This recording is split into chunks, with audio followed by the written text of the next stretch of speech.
Bismillahirrahmanirrahim. So we were discussing in the last class this creative number 9, right? Now to solve creative number 9, at first we need to actually discuss a law which is known as current divider law. Okay, so I will try to show you the current divider law here. Okay.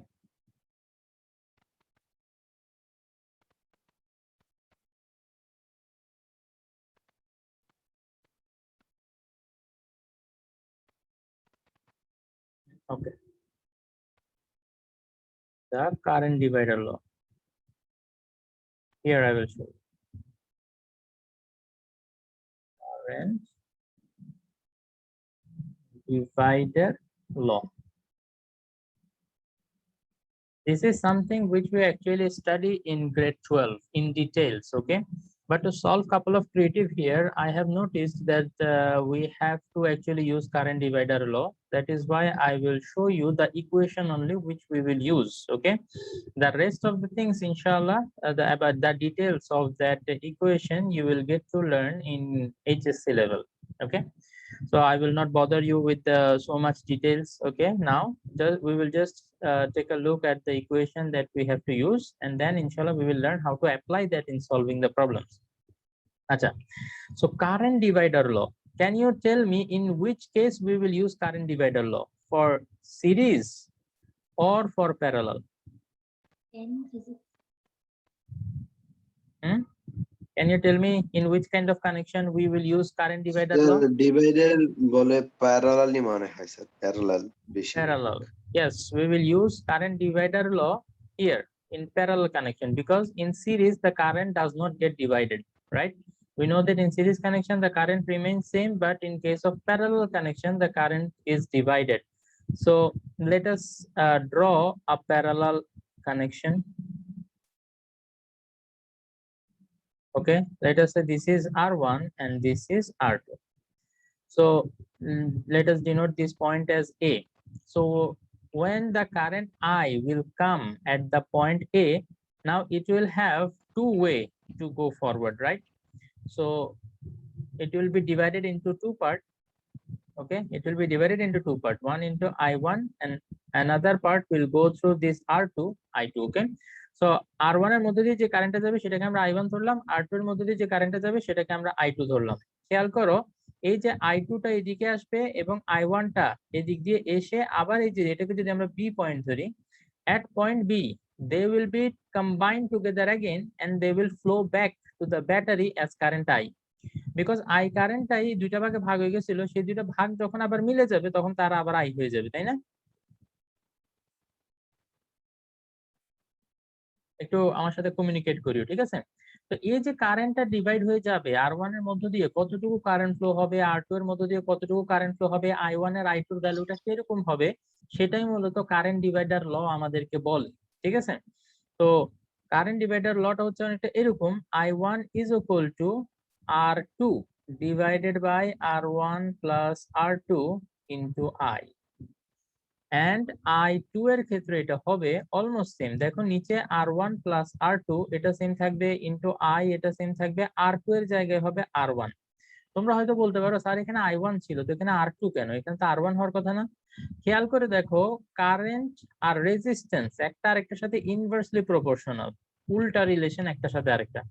Resistance যদি বেশি হয় current কম flow হবে, resistance বেশি মানে বাধা বেশি, তো current কম flow হবে। আর রেজিস্ট্যান্স যদি কম থাকে তাহলে কারেন্ট বেশি ফ্লো হবে, তাই না? একটা একটার সাথে উল্টা রিলেশন, সেজন্য যেখানে I1 সেখানে R2, যেখানে I2 সেখানে R1, এটাকে এইভাবে মনে রাখতে পারো, এটা টেকনিক, ঠিক আছে? আর নিচে R1 R2 এটা তো সেমই থাকবে। তো এখানে তো দুইটা মাত্র প্যারালালে, তাই না? সেই জন্য আমি এভাবে দেখালাম R1 R2, যদি তিনটা থাকে তাহলে নিচে কি হবে, R1 R2 R3, R1 R2 R3। যদি চারটা থাকে প্যারালালে তাহলে নিচে ওই চারটাই অ্যাড করবা, ঠিক আছে? তো এই জিনিসটা আমরা এখন কিভাবে আমাদের প্রবলেম সলভিং এর ক্ষেত্রে অ্যাপ্লাই করব সেটা আমরা এখন দেখব। তো 9 নম্বরে এখানে তোমরা দেখতে পাচ্ছ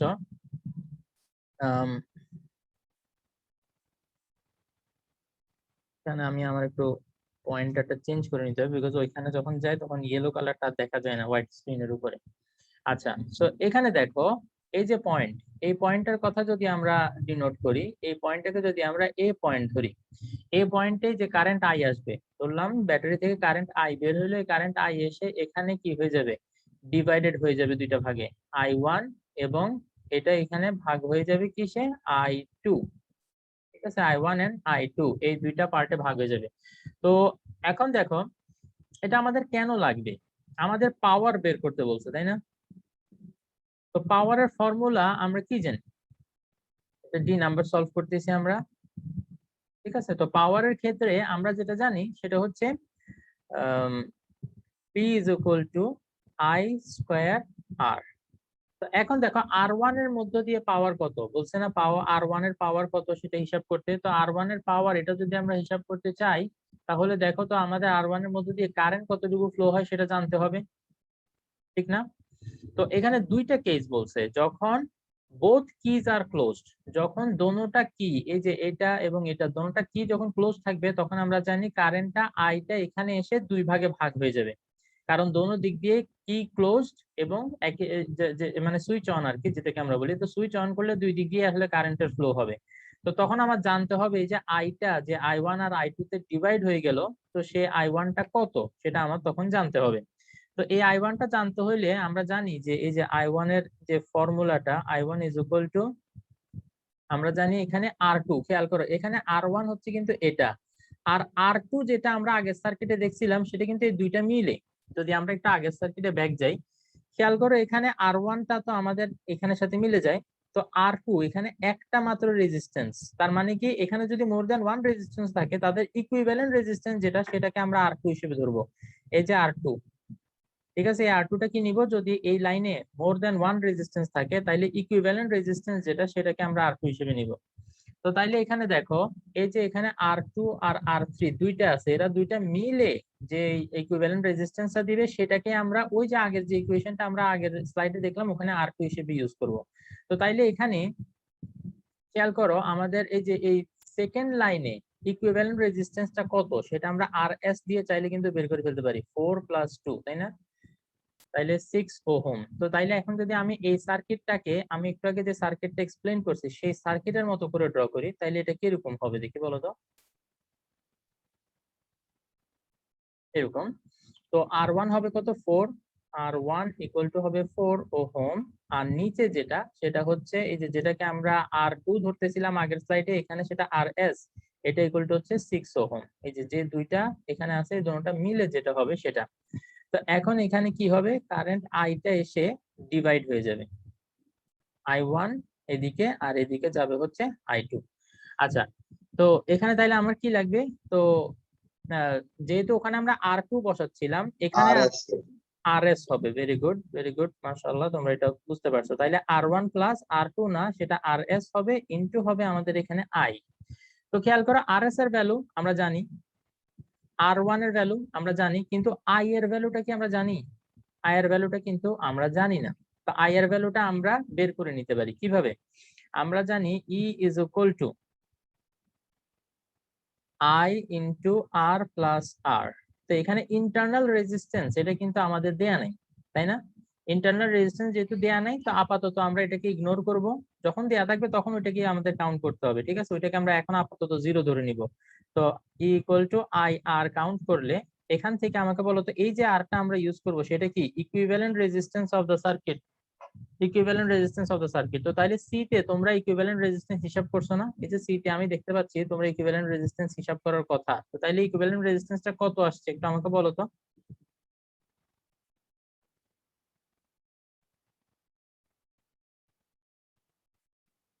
Sir, 12/5 ohm. 12/5, আচ্ছা 6 আর 4, এটা 24, 10, ও হ্যাঁ 12/5, ওকে ঠিক আছে। তাহলে 12/5 ওহম। তো তাইলে এখানে I ইকুয়াল টু কত আসবে, 3 আর 5 মাল্টিপ্লাই হবে, তো সেটা 15, আর 12 টার নিচে চলে যাবে, 3 দিয়ে কাটলে 5, 3 দিয়ে কাটলে 4। তো তাইলে 5/4 অ্যাম্পিয়ার, এটা হচ্ছে আমার কারেন্ট। তো I এর ভ্যালু আমরা পেয়ে গেছি। তো তাইলে এখন I1 টা ইজিলি ক্যালকুলেট করতে পারবো না। I1 will be equal to, দেখো তো আমরা এখানে ভ্যালু বসাবো RS, RS is equal to 6, তো এখানে 6 বসাইলাম,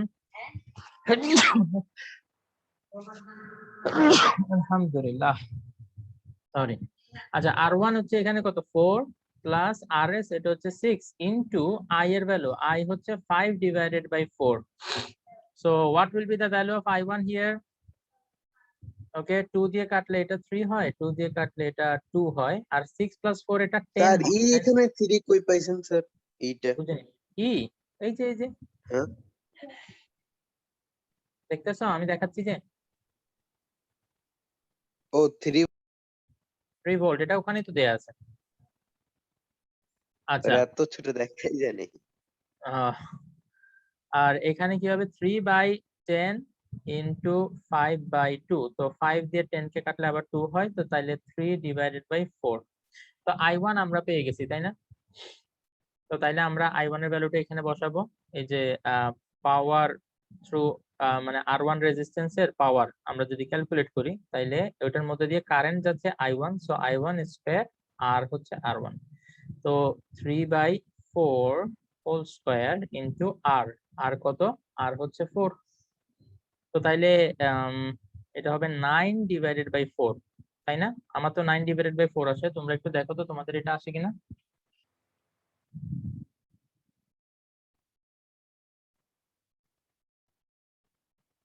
ও, ওহম কেন দিলাম, সরি। Yes, sir. 9/4. হুম, তো আমরা এটা পাওয়ারটা কিন্তু কি হবে, ওয়াট, কারণ এটা পাওয়ার হিসাব করছি, ইউনিট। ওকে, এবার আসো, এটা হচ্ছে কি, যখন বোথ কিজ ওয়্যার ক্লোজড, এই ক্যালকুলেশন কখনের জন্য, বোথ কিজ ক্লোজড। এখন যদি অনলি K1 ক্লোজ অবস্থায় থাকে, অনলি K1 ক্লোজড, এরকম অবস্থায় আমরা না এই সেকেন্ড যে লাইনটা, এই সেকেন্ড এই যে পার্টটা, এই পার্টটাকে আমরা টোটালি ইগনোর করতে পারি। কারণ এটাতে কি যদি ক্লোজ না থাকে, ডেফিনেটলি এই লাইন দিয়ে কোনো কারেন্ট ফ্লো হবে না। তাইলে আমাদের সার্কিটটাকে আমরা যদি রিড্র করি, আমাদের সার্কিটটা খুবই সিম্পল একটা সার্কিট হয়ে যাবে। এই যে এরকম একটা সার্কিট হয়ে যাবে, R1 থাকবে শুধু, আর বাকি আরেকটা যে লাইন যেটাতে R2 এন্ড R3 ছিল, সেটা দিয়ে কোনো কারেন্টই ফ্লো হবে না, সো এটা নিয়ে আমাদের টেনশন করার কোনো দরকার নেই। তো এখানে ব্যাটারি থেকে যে মেইন কারেন্ট, এই যে আইটাকে আমরা মেইন কারেন্ট বলবো, ঠিক আছে? এই যে ব্যাটারি থেকে যে কারেন্টটা বের হয়, সেটাকে আমরা মেইন কারেন্ট বলবো। এই মেইন কারেন্টটা টোটালটাই R1 এর মধ্য দিয়ে ফ্লো হবে। কেন? কারণ এই যে দেখো, এ পয়েন্টে আসার পরে ও কিন্তু আর ডিভাইড হচ্ছে না, বিকজ এদিক দিয়ে যাওয়ার কোনো রাস্তাই নেই। যেদিক দিয়ে যাওয়ার রাস্তা নাই, এই যে মনে করো রাস্তা ব্রিজ একটু ভেঙে গেছে, তো সেদিক দিয়ে কি কোনো গাড়ি যেতে পারবে? যেতে পারবে না। তো এই পয়েন্টে এসে সবগুলা গাড়ি দেখবি কি এদিকে ব্রিজ ভাঙা যাওয়ার কোনো অপশন নাই, তো তাহলে সবাই ওই উপরের লাইন দিয়েই যাবে। তার মানে ফুল কারেন্ট R1 এর মধ্য দিয়ে ফ্লো হবে। তো এইবার যদি আমি পাওয়ার বের করতে চাই, তাইলে আমি বসাবো I² আর I1 নিব না, কারণ কারেন্ট এখন ডিভাইডই হয় নাই। এই ক্ষেত্রে মেইন যে কারেন্ট, সেটাই R1 এর মধ্য দিয়ে ফ্লো হবে। তো মেইন কারেন্ট I এর ভ্যালু আমরা অলরেডি বের করে রাখছি, দ্যাট ইজ 5/4। তো তাহলে 5 divided by 4 whole square into R এর ভ্যালু হচ্ছে 4। তো এখানে নিচে 4 স্কয়ার থাকে, 4 স্কয়ার দিকে একটা 4 কে কেটে দিলে নিচে শুধু 4 থাকবে, আর উপরে 5 এর স্কয়ার করলে সেটা হয়ে যায় 25। So 25/4 watt. তো এখানে বলছে কি যে কোনো ডিফারেন্স আছে কিনা দুইটা পাওয়ারের ক্ষেত্রে। তো আমরা এই পাওয়ারটাকে যদি পি প্রাইম ধরি, ঠিক আছে, একটাকে ধরলাম পি যখন বোথ কিজ ওয়্যার ক্লোজড, আর যখন অনলি K1 ইজ ক্লোজড তখন এর পাওয়ারটাকে পি প্রাইম ধরলাম। তো যখনই এরকম কম্পারিজন দেখাইতে বলবে যে কোনো ডিফারেন্স আছে কিনা, তখনই আমরা এইরকম একটা রেশিও নিয়ে দেখাবো। প্লিজ এটা একটু সবাই মনে রাখবা, এইরকম একটা রেশিও নিয়ে আমরা দেখাবো। পি প্রাইম হচ্ছে 25/4 আর পি হচ্ছে কত, 9/4। কেন এরকম রেশিও নিয়ে দেখাবো সেটা আমরা বুঝবো একটু পরে। খেয়াল করো, এখানে মনে মনে তোমরা চাইলে নিচের 4 দুইটাকে কেটে দিতে পারো, তাহলে এখানে 25/9 হয়। কিন্তু এটা অনেকেই মানতে চায় না, বলে যে স্যার কিভাবে এটা কেটে দিলেন, কারণ আলটিমেটলি আমরা যদি ক্যালকুলেশন করি এটা এরকমই হবে। এই যে ডিভিশন যেটা, এটাকে যদি আমরা ইনটু করে লিখি, তাহলে এটা নিচের ইয়াটা উল্টে যায় না, ফ্র্যাকশনটা রেসিপ্রোকাল হয়ে যায়। তো তাইলে এই আলটিমেটলি সেই 4 আর 4ই কাটাকাটি যায়, এবং এখানে থাকে কি 25/9। তো তাইলে এখান থেকে পি প্রাইম ইকুয়াল টু যদি আমরা বের করতে চাই, তাইলে সেটা কি হয়, 25 কে 9 দিয়ে ডিভাইড করলে কত হয় একটু বলো তো। 1 পয়েন্ট সামথিং, না সরি 2 পয়েন্ট সামথিং হওয়ার কথা না? Sir, 2.78. 2.78। আচ্ছা, 2.78 আর পিটাকে যদি এদিকে ক্রস মাল্টিপ্লাই করি তাহলে পি। তো তাইলে এখন দেখা যাচ্ছে কি এখানে আমরা লিখবো যে যখন কে শুধু কে ওয়ান যখন ক্লোজ থাকে তখন পাওয়ারটা 2.78 টাইমস হয়ে যায় কিসের, ওই যে যখন বোথ কিজ ক্লোজ থাকে তখন এর পাওয়ারের। ওকে, বুঝতে পারছো? আমরা তাইলে এটাকে যদি একটু সুন্দর মতো দেখাতে চাই এখানে লিখে দিলাম পাওয়ার ব্র্যাকেটে লিখো when only k1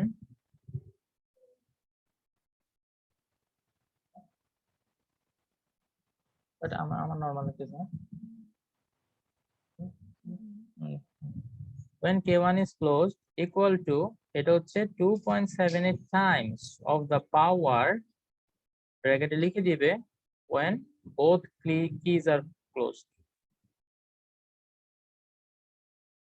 বিষয়টা কি বোঝা গেল? তাইলে আমরা দেখাইলাম যে ডিফারেন্স হচ্ছে, তাই না? আমরা যখন শুধুমাত্র একটা কি ক্লোজ থাকবে তখন সব কারেন্টই ওটার মধ্যে দিয়ে ফ্লো হয় দেখে ওই রেজিস্ট্যান্সটাতে তখন বেশি পাওয়ার আমরা পাবো। বিষয়টা কি বুঝতে পারছো তোমরা? Yes sir. ওকে, জি, এটাই sir. হচ্ছে আমাদের আনসার। এই কারেন্ট ডিভাইডার শুধু লটা K2 আর কি স্যার, যখন শুধু K2 টা আর কি ক্লোজ থাকবে তখন কি আমরা এইভাবেই করব?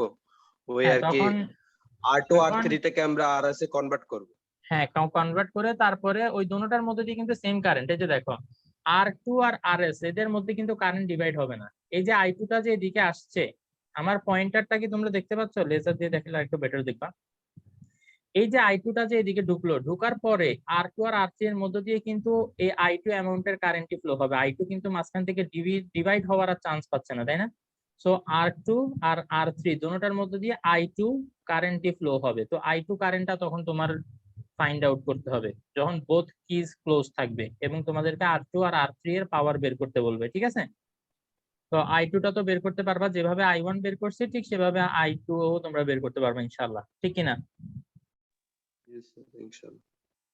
ওকে, এরপর আসো 11 নাম্বার। 11 আর 15 দুইটা আসলে একসাথে রাখছি কেন, কারণ হচ্ছে এখানে বলছে কি which one is more powerful এবং R1 R2 R5, এখানে বলছে R1 R2 R4 which one is of more power। তো আলটিমেটলি কোশ্চেন দুটোটাই সেমই, ঠিক আছে? তো একই ভাবে সলভ করতে হবে, এই কারণে আমি দুইটার মধ্যে যে কোনো একটা সলভ করবো, বাকিটা তোমরা নিজেরা সলভ করবে ইনশাআল্লাহ, ঠিক আছে? তো দেখো এখন 11 নাম্বারটা যদি আমি ডিসকাস করি, এখানে অনেকেই ভাবে যে মোর পাওয়ারফুল বলতে কি বোঝায়, কথাটা কিন্তু এখানে এতটুকু যদি তোমরা দেখো এটাই তোমাকে বলে দিবে অ্যাকচুয়ালি কি হিসাব করে তুমি ডিসাইড করবা যে কে বেশি পাওয়ারফুল। আমরা পাওয়ার হিসাব করলেই তো বুঝতে পারবো যে কে বেশি পাওয়ারফুল, ঠিক কিনা? আমাদের কি করতে হবে, R1 R2 R3 এদের সবার পাওয়ার হিসাব করতে হবে, যার পাওয়ার বেশি আসবে সে বেশি পাওয়ারফুল। বিষয়টা কি বুঝতে পারলা? অনেকেই জিজ্ঞেস করে স্যার পাওয়ারফুল মানে কি, এদের গায়ে কি শক্তি আছে নাকি, যেদের মধ্যে কুস্তি লাগায় দেখবো যে কে বেশি পাওয়ারফুল? এরকম কিছু না, ঠিক আছে? এখানে পাওয়ারফুল বলতে কার পাওয়ার বেশি, জাস্ট এটাই তোমাকে ফাইন্ড আউট করতে হবে। তো আমি কি প্রসিড করব? তোমরা বুঝতে পারছো যে কি ক্যালকুলেট করতে হবে আমাদেরকে? বুঝছি। আচ্ছা, তো দেখো আমরা একটু আগেই দেখে আসছি পাওয়ার ক্যালকুলেট করার জন্য আমাদের যে ইকুয়েশন আমরা ইউজ করি সেটা হচ্ছে I স্কয়ার R। তো যখন R1 এর জন্য আমরা ইউজ করব তখন আমার এই ইকুয়েশনটা হয়ে যাবে P is equal to I R এর মধ্য দিয়ে যে কারেন্টটা ফ্লো হয় R1 এর মধ্য দিয়ে। খেয়াল করো তো R1 এর মধ্যে দিয়ে কিন্তু I কারেন্টই ফ্লো হয়, তাই না? মেইন যে কারেন্টটা এখান থেকে ব্যাটারি থেকে বের হয় R1 এর কাছে যাওয়ার আগে এটা ডিভাইড হয়ে যাওয়ার কোনো অপশন পায় না। সো I যতটুকু ব্যাটারি থেকে বের হবে ঠিক ততটুকুই সেটা R1 এর মধ্য দিয়ে ফ্লো হবে। তো তাইলে R1 এর ক্ষেত্রে আমরা লিখতে পারি P is equal to, এটাকে P1 যদি ধরি তাইলে I স্কয়ার R1, এটা হচ্ছে R1 এর পাওয়ার। R2 এর পাওয়ার, এটার জন্য আমার কি করতে হবে? ও R2 তো লাগবে না, এখানে R3 বলছে এরপরে, না? তো তাইলে R3। তো R3 এর জন্য আমরা কি কারেন্ট নিতে হবে। R3 কোথায়? R3 দেখা যাচ্ছে এই যে এখানে। তো আমরা জানি মেইন কারেন্ট যেটা সেটা এই পয়েন্টে আসার পরে, ডেফিনেটলি এই পয়েন্টে আসার পরে অবশ্যই এটা ডিভাইডেড হয়ে যাবে। তো আমরা ধরে নিই যে উপরে এই যে আইটা উপরের দিকে I1 পার্টে ভাগ হয়ে গেল আর নিচে যে কারেন্টটা ফ্লো হবে সেটা I2। তো তাইলে খেয়াল করো এই যে R3 এটার মধ্যে দিয়ে I1 কারেন্ট যাচ্ছে, তাই না? তো তাইলে আমরা এটার জন্য লিখবো I1 স্কয়ার R3 এবং R5 এর মধ্য দিয়ে পাওয়ার হিসাব করতে হইলে কি করব সেটা তোমরাই এখন আমাকে বলে দাও। আমি খালি তোমাদেরকে দেখা দিচ্ছি R5 টা কোথায়, যেহেতু লেখা স্যার এখানে। I2 sir I2 I2 square পাওয়ার R5 R5 এই যে এটা, ঠিক আছে। তো R1 এর জন্য, R3 এর জন্য, ও সরি, এখানে R3 ইকুয়াল টু কেন লিখলাম, এটা বেসিক্যালি হবে পাওয়ার। এটাকে আমি পাওয়ার লেখা দরকার ছিল, এই যে P3 আর এটা P5, ঠিক আছে। R2 এর জন্য, R3 এর জন্য এটা, আর এটা R5 এর জন্য। ওকে, তো তাইলে আমরা মোটামুটি ক্লিয়ার হয়ে গেলাম যে আমাদের কি কি লাগবে, ঠিক আছে। তো সেইগুলা আছে কিনা, রেডি আছে কিনা সেটা এখন আমরা দেখব। তো ফার্স্টে R1 এর জন্য আমার কারেন্ট, মেইন কারেন্ট আইটা লাগবে। তো মেইন কারেন্ট আই কি আমার এখানে আছে? মেইন কারেন্ট আই কিন্তু আমি কোথাও আসলে দেখতে পাচ্ছি না। তো মেইন কারেন্ট আইটা আমাকে ক্যালকুলেট করে নিতে হবে। তো সেটার জন্য আমার ইকুইভ্যালেন্ট রেজিস্ট্যান্সের ভ্যালুটা লাগবে। তোমরা এখানে সি তে দেখা যাচ্ছে ইকুইভ্যালেন্ট রেজিস্ট্যান্স ক্যালকুলেট করছো অলরেডি। তো তাইলে একটু আমাকে এই যে ইকুইভ্যালেন্ট রেজিস্ট্যান্স ফাইন্ড আউট করার পর তোমরা কত পাইছো একটু বলো তো। 30 ohm. হ্যাঁ, 30 স্যার ohm. 3030 3030। আর এখানে ই এর ভ্যালু কত আছে? ই এর ভ্যালু আছে 10 ভোল্ট। তো এই যে 10 এখানে যে কারেন্ট আইটা ফ্লো হচ্ছে, এটা হচ্ছে আর ইকুইভ্যালেন্ট ইকুয়াল টু, আর এটা হচ্ছে ই ইকুয়াল টু। তো তাইলে আইটা এখান থেকে ইজিলি বের করে ফেলতে পারি না? বলো আই কত হবে? আমরা জানি ই ইজ ইকুয়াল টু, এখানের জন্য আই আর, কারণ ইন্টারনাল রেজিস্ট্যান্স দেয়া নাই।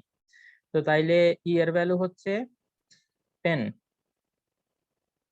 Equal to I into R equivalent. এখানে আর ইকুইভ্যালেন্ট হবে যেহেতু এখানে কম্বিনেশন অফ রেজিস্ট্যান্স। তো তাইলে I is equal to 10/30 is equal to 1/3 ohm, sorry ampere. কারেন্টের ইউনিট তো অ্যাম্পিয়ার। তো আই পেয়ে গেছি, R1 তো আগে থেকে জানি, তাহলে ইজিলি আমরা এখন P1 বের করে ফেলতে পারবো। তাইলে P1 কত হবে? I স্কয়ার আর, আই কত? 1/3 ইন্টু R1। R1 কত বলো তো দেখি?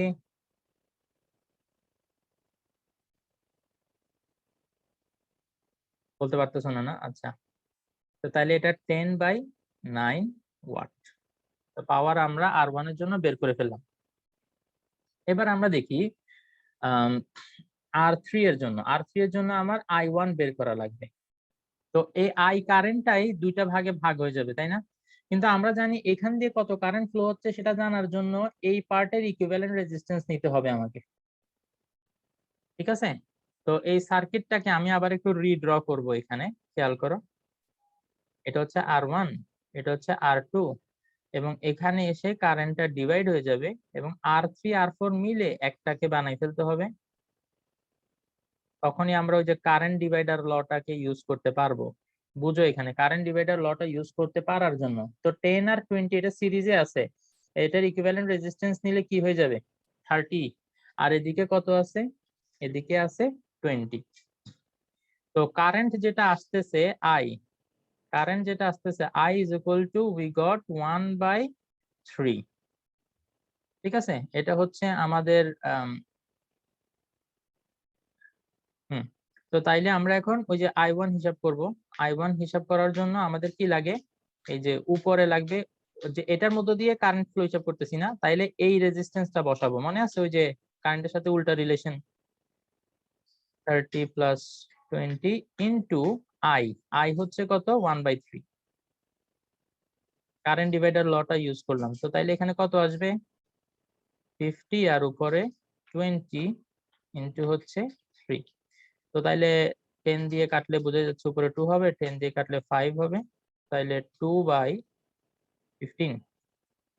So this one is I1. So using I1, can you calculate P3? P3 is equal to I1 square. I1 value 2/15 whole square into R3. What is the value of R3? Here R3 is 10 ohm. 10 ohm. So what will be the answer?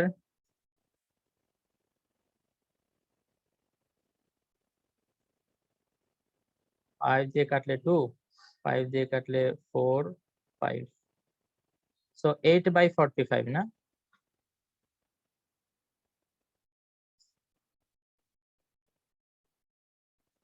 Okay, so can you find out, can I expect that you will be able to find out P5? For that I need to find out I2 and R5, which is already given. So can you find out the value of I2? Same like this. কি difference হবে দেখি তোমরা কতটুকু বুঝছো, এখন বোঝা যাবে। বলো তো I1 এর ইকুয়েশনে কি কোন পার্টটা ডিফারেন্স হবে এখন খালি?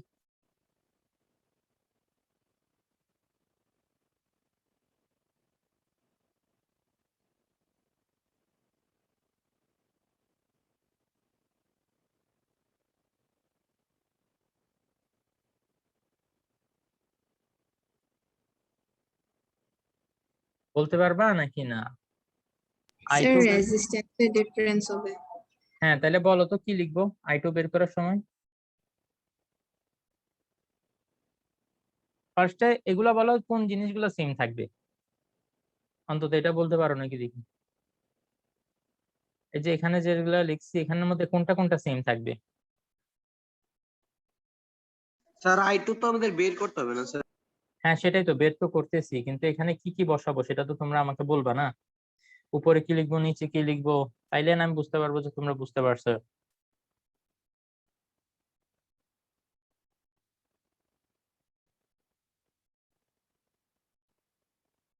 আমরা একটু ব্যাক যাই, এখানে রিভিশন দিয়ে আসি।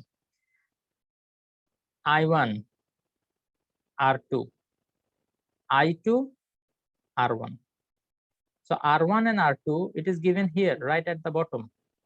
If we put R2 for I1, then for I2 we will put R1. So, and I is common. Now can you tell me that what will be the change in case of I2?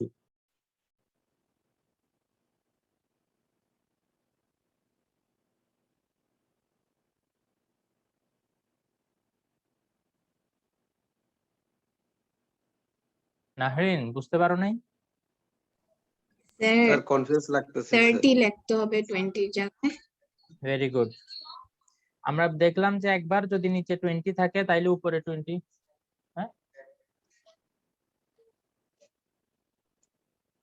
কয়টা দিকে আসবে? আচ্ছা, তো এখানে 20 থাকলে 20 লিখলাম একবার। তো I2 টা যখন ক্যালকুলেট করব ডেফিনেটলি আরেকটা যেটা বাকি আছে 30 সেটা না বসবে উপরে। এই যে দেখো আমরা তো এখানে এটাই দেখলাম, R2 টা বসাইছি একবার, তাই না? নেক্সট টাইম কি বসাইছি R1। এই প্যাটার্ন গুলা কি তোমরা ধরতে পারো না? আর নিচে যেটা আছে ওটা তো সেম সেম, অন্তত নিচেরটা তো বলতে পারা উচিত।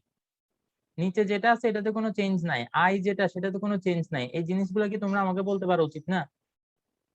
এখন বলো এই যে I1 এটা দেখে দেখে তোমরা I2 টা লিখতে পারা উচিত। তো তাইলে বলো নিচে 30 + 20 এটাকে কি লিখবো? 20 + 30। একই, মানে 30 + 20 মানে সেম সেমই থাকবে, এটা কোনো চেঞ্জ হবে না। ইনটু I এর যে ভ্যালু, এইটা এখানে কি চেঞ্জ আসবে বলো?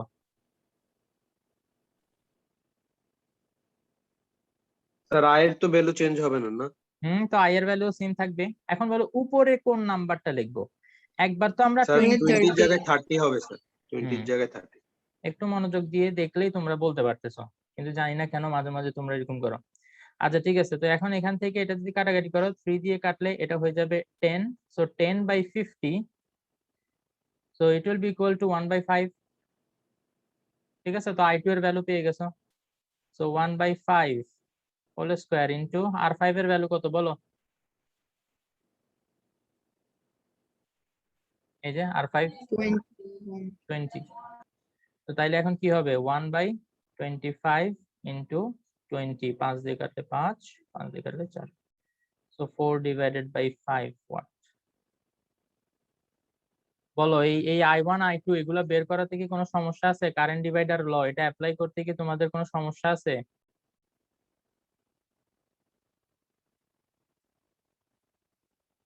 কেউ বুঝতে পারছো?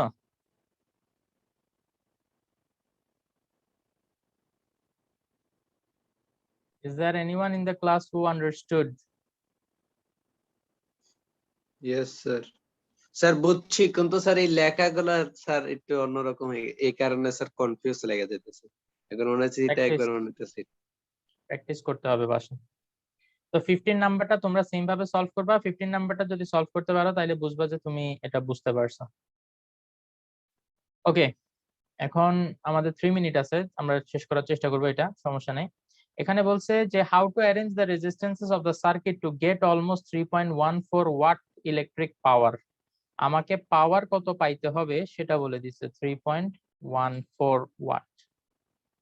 তো এখন দেখো P ইজ ইকুয়াল টু, আমরা জানি V square divided by R, এটা আমরা জানি। এখান থেকে আরটা কি, আরটা হচ্ছে মনে করো এই যে সার্কিটের মধ্যে যে রেজিস্ট্যান্সটা কানেক্টেড, এটা এই আর। তো এই একটা আর এর বদলে আমাদের এখানে অনেকগুলা আছে, তাই না? এই যে অনেকগুলা, তো এরা সবাই মিলে যে রেজিস্ট্যান্সটা দিবে সেটাকে আমরা কি বলি? আর ইকুইভ্যালেন্ট বলি না? তো তাইলে এখানে আমাদের এটা হবে আর ইকুইভ্যালেন্ট। তো ইকুইভ্যালেন্ট রেজিস্ট্যান্সটা কত, আমরা কত হইতে হবে? পাওয়ার যদি আমার এই যে মনে করো এখানে কত আসবে, তাইলে এটা হচ্ছে V square divided by P. তো ভি এটা দেয়া আছে এখানে 6 ভোল্ট, কোশ্চেনে যে এখানে 6 ভোল্ট দেয়া আছে। তো 6 স্কয়ার ডিভাইডেড বাই পি, পাওয়ার আমার কত পাইতে হবে? 3.14।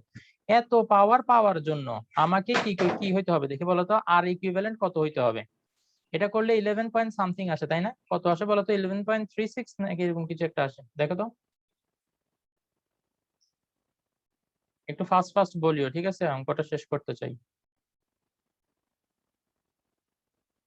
4-6 স্যার 11.46।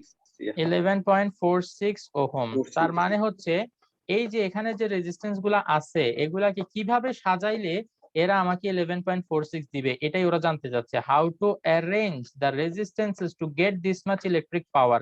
তো এই এতটুকু ইলেকট্রিক পাওয়ার কখন পাবো? যখন ইকুইভ্যালেন্ট রেজিস্ট্যান্স 11.46 হবে। তো 11.46 কিভাবে, মানে কিভাবে করা যায়? এটা আসলে গতদিন আমি ফাতেমাকে দেখাচ্ছিলাম, ফাতেমা আকবর। তো লাকিলি আমরা এটা এটা ট্রায়াল এন্ড এরর মেথড দিয়ে করতে হয়, যেটা বলছিলাম তোমাদেরকে। মানে একভাবে তুমি সাজাবা, ওভাবে সাজানোর পরে ইকুইভ্যালেন্ট রেজিস্ট্যান্স বের করবা, দেখবে 11.46 হয়েছে কিনা। তো যদি না হয় তাহলে আবার অ্যারেঞ্জমেন্টটা চেঞ্জ করে আরেকভাবে সাজাইতে হবে, তারপরে এবার আবার ইকুইভ্যালেন্ট রেজিস্ট্যান্স ক্যালকুলেট করতে হবে। তখনও যদি 11.46 না আসে তাহলে আবার চেঞ্জ করবা, এভাবেই চলতে থাকবে যতক্ষণ না মিলে। তো লাকিলি আমরা গত ক্লাসে যেভাবে সাজাইছি ফার্স্ট অ্যাটেম্পটে, সেটা সেভাবেই আসলে মিলে গেছে। ফাতেমা তুমি কি আছো? জি স্যার। তুমি একটু বলো তো কিভাবে সাজাইছিলাম? আমার যতটুকু মনে পড়তেছে 10 আর 12, এই যে 10 আর 12 কে প্যারালালে রাখছিলাম, তাই না?